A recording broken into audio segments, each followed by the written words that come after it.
Today there are important updates from the Russian Federation. Here, separatism, once whispered in exile or suppressed by force, is now turning into open resistance and a threat to the stability of the state. With the effect of the war increasingly reaching Russians at home, this sentiment started to grow, as the Ukrainian intelligence directorate seeks to stoke the fires even further. In Yakutia, Russia's largest republic spanning over 3 million square kilometers, separatist sentiment has evolved into a movement of identity, survival, and now defiance. Long treated as Moscow's colony, Yakutia generates billions in diamonds, gold, and gas, yet its people remain among Russia's poorest, living amid environmental devastation and neglect. Anger has been brewing for years, but the war in Ukraine has lit the fuse. Thousands of young Yakuts have died, fighting for Russia's ambitions, suffering 40 times more casualties than soldiers from the Moscow district, all while their homeland continues to be plundered. In September 2025, local deputy Alexander Ivanov crossed the final line by openly discussing Yakutia's need to separate from Russia during an interview in Turkey. He called on Yakuts not to fear those who have occupied their land, directly challenging Moscow's authority. His ties with pan-Turkic circles in Istanbul and support for protest in the Altai Republic have made him a symbol of the awakening. Meanwhile, fighters from Yakutia are already taking up arms in Ukraine's Siberian Battalion, envisioning a free Yakutia fighting Russian forces and inspiring those back home. But while Yakutia's resistance is still mostly political, Ingushetia has entered a far more dangerous phase of insurgency. Nestled in the volatile North Caucasus, the tiny Muslim republic has become the epicenter of a new wave of guerrilla warfare. The Ingush Liberation Army, founded in 2023, now conducts attacks every month. In June 2025, its militants struck a Russian border post in North Ossetia with drones, killing 2 FSB officers.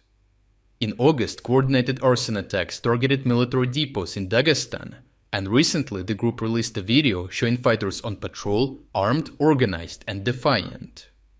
Another separatist formation, the Caucasus Liberation Movement, unites Chechens, Dagestanis, and Ingush under one banner, waging what they call a war of anti-colonial resistance. Supported by Ukraine's main intelligence directorate, they recently eliminated a lieutenant colonel from a local counter-sabotage unit in a precision explosion together with his driver and aide.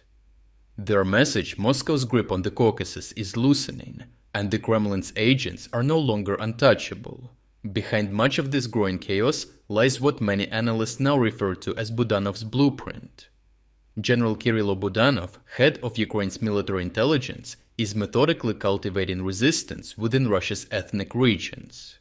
His operatives are spreading the truth about Russia's war, about how ethnic minorities Yakuts, Buryats, Ingush, Dagestanis are being used as cannon fodder and dying by the thousands, while despite compromising less than 10% of the total population, they supply around 40% of contract soldiers. Ukrainian intelligence has made direct contact with exiled activists and underground networks, providing them with intelligence, logistics, and training.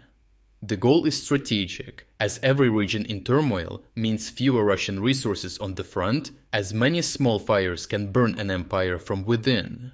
And Russia is already feeling the heat as the Kremlin's unwritten social contract to do whatever they want internationally as long as the internal population remains unbothered is unraveling.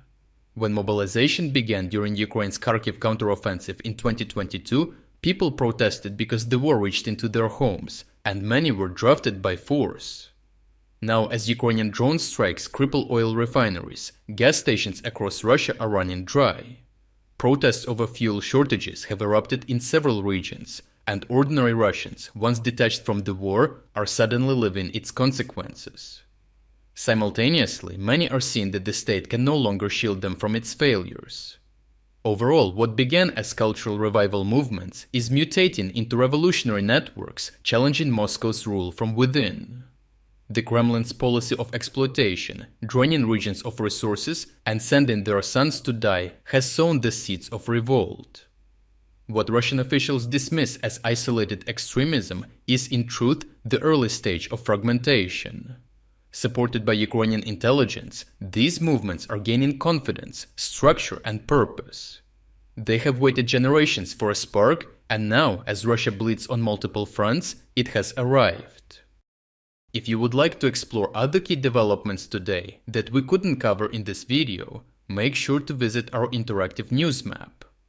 The base map is completely free to use, so even with a free membership you can follow the frontline updates daily and preview the latest news and combat footage. More importantly, the map lets you see exactly where the most significant events are unfolding, giving you a complete overview of the global situation in just 5 minutes a day. The link to our interactive map is in the description below. Thank you for watching this update, and a special thanks to everyone already following our interactive map.